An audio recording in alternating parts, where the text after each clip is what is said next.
2 মাস কারাবাস করে জামিনে মুক্তির 10 দিনের মাথায় ছাত্রদলের রাজনীতি থেকে সরে দাঁড়ালেন সিলেট জেলা ছাত্রদলের যুগ্ম সাধারণ সম্পাদক আলী আকবর রাজন।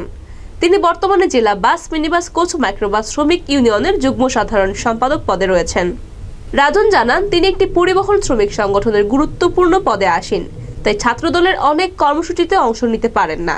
তার ছাত্র জীবনও শেষ, তাই ছাত্রদলে আর না থাকার সিদ্ধান্ত নিয়েছেন।